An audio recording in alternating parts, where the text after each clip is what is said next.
Monsieur le ministre, Amadou Hott, ministre de l'économie, du plan et de la coopération, Monsieur Nakajima, le conseiller de l'ambassade du Japon, Excellences, Mesdames et Messieurs, ici présents.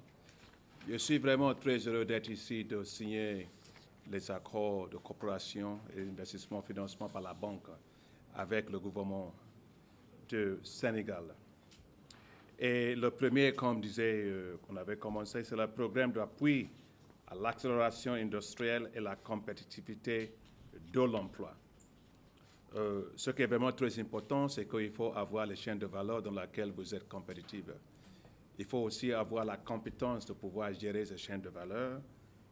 Il faut que ces chaînes de valeur aussi doivent inclure les petites et moyennes entreprises. Et il faut qu'aussi il y aura les jeunes et les femmes qui seront intégrés dans les chaînes de valeur, bien sûr. Et à la fin des choses, toutes les choses que nous devrons faire, c'est créer d'emplois et créer d'emplois.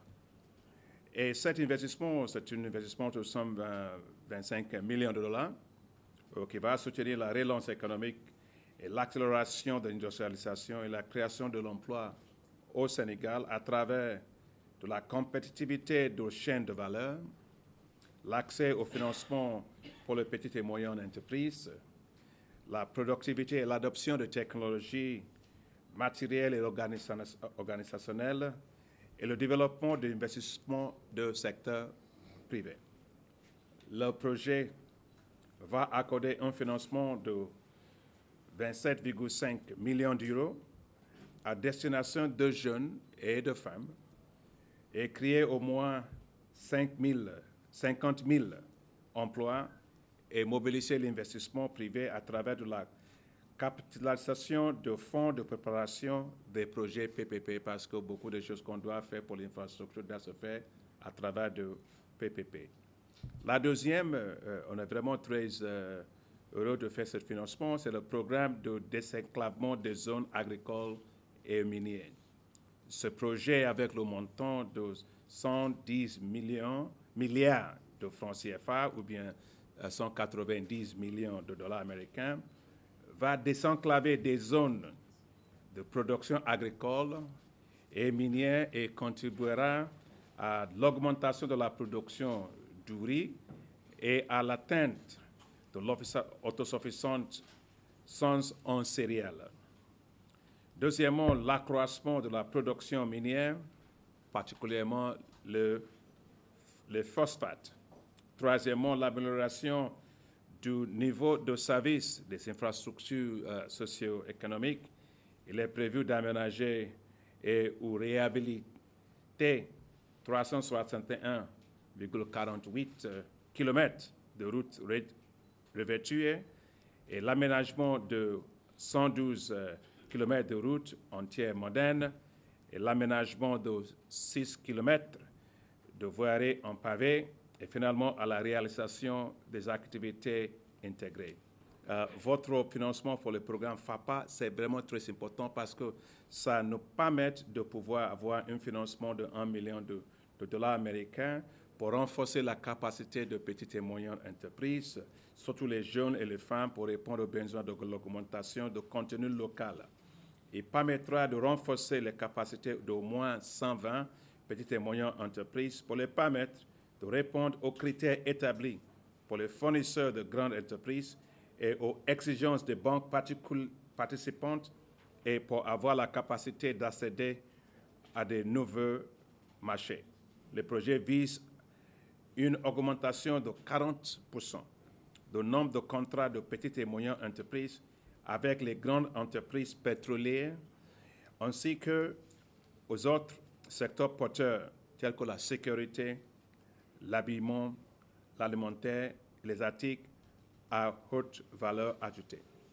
Et finalement, pour Madame la directrice de ONU Femmes, nous sommes vraiment très contents d'avoir ce partenariat avec vous, avec un financement à travers de notre programme qui s'appelle AFAWA.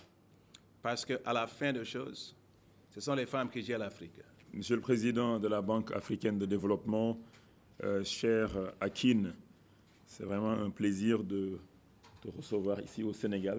Mesdames, Messieurs les directeurs généraux, directeurs et chefs de service, Mesdames, Messieurs en vos rangs et qualités, je voudrais tout d'abord me réjouir d'être avec vous aujourd'hui à Kin pour procéder à la signature des conventions de financement relatives au programme d'appui et d'accélération industrielle à la compétitivité et à l'emploi et au programme de désenclavement des zones agricoles et minières pour la phase 1 pour un montant total de 177 milliards de francs CFA pour les deux programmes. À cela s'ajoute un protocole de don que nous venons également de signer pour le programme de partenariat d'affaires pour les PME d'un montant d'environ 580 millions de francs CFA. Je saisis cette opportunité pour remercier l'ambassadeur du Japon au Sénégal pour l'appui de son pays pour ce programme et pour tant d'autres programmes.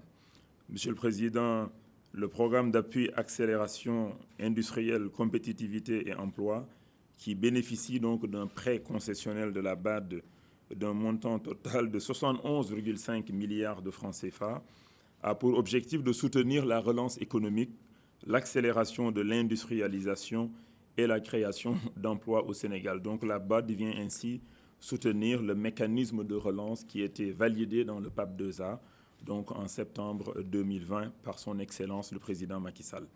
Ce programme matérialise l'appui de la BAD à la mise en œuvre du programme d'accélération, compétitivité et emploi, le PASS, mis en place, comme je l'ai dit, dans le cadre donc, du PAP 2A. Et ce programme va aider à l'accélération de la compétitivité des chaînes de valeur prioritaires, des micro, petites et moyennes entreprises et l'accroissement des investissements privés et des partenariats publics-privés.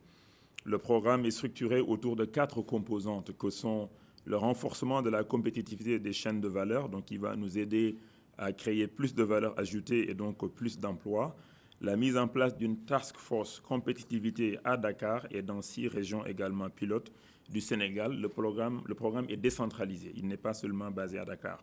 L'assistance technique, la formalisation et l'adoption de technologies par le biais du fonds à frais partagés qui sera géré donc par l'ADPME. Il y a aussi l'accès au financement des micro, petites et moyennes entreprises formelles et informelles à travers les garanties du FONGIP, donc le mécanisme de garantie du FONGIP, qui permettra à ces entités donc de lever de l'argent sur le marché bancaire ou bien auprès des SFD, le système financier donc décentralisé. Il y a aussi le financement pour l'autonomisation des femmes, donc avec la DER-FJ qui va recevoir une partie de ce financement. Il y a aussi le fonds d'investissement, c'est le fonds mezzanine qui va être géré par le fonds 6, qui va aider les entreprises à avoir plus de capitaux propres ou capitaux quasi propres qui leur permettront également de lever de la dette auprès du système bancaire. C'est le fonds PME Oyas Capital, donc qui sera co-géré avec le fonds 6 et un partenaire privé. Et enfin, le renforcement des investissements privés en créant un fonds de préparation de projets. Ce fonds a également été validé dans le cadre du PAP 2A pour nous permettre de préparer des projets PPP, donc avec le secteur privé, des projets qui seront donc bancables. Et ce fonds va être géré par l'UNAP, c'est l'Unité nationale d'appui au partenariat public-privé. Et tout ceci, c'est dans le cadre de la grande réforme sur les partenariats publics-privés que nous venons de compléter avec un décret signé par le président de la République le 27 octobre donc dernier, ce qui termine la réforme sur les PPP. Cela veut dire qu'on peut maintenant y aller et mettre en œuvre donc des projets PPP avec l'appui de la BAD et avec d'autres partenaires. Sur le programme désenclavement des zones agricoles et minières, c'est pour un montant de pratiquement 110 milliards de francs CFA. Le DG de la Géroute, on ne le voit pas sous le masque, mais il sourit quand même, il sourit grandement. Avec un tel investissement, les zones nord pourront quand même être désenclavées et la production minière, la production agricole, en particulier la production risicole, pourra être donc acheminée donc vers les marchés. Cela permettra aux acteurs d'être encore plus compétitifs. Sur le FAPA, il s'agit du programme donc de FAPA qui a pour objectif de renforcer le développement économique et social par un accès accru donc de 120 PME et PMI donc sénégalaises qui auront donc accès à de nouveaux marchés ici au Sénégal et à l'extérieur donc du Sénégal.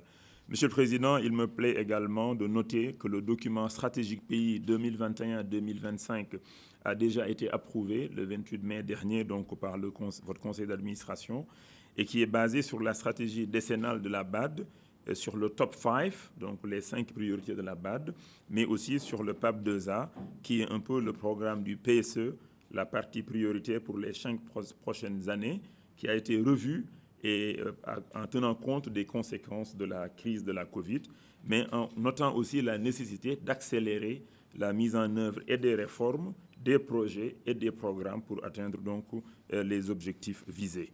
L'opérationnalisation de ce document pourra renforcer le portefeuille de la banque qui, au 31 décembre quand même 2021, il y a 31 opérations pour 1191 milliards de francs CFA, soit un peu plus de 2 milliards de dollars.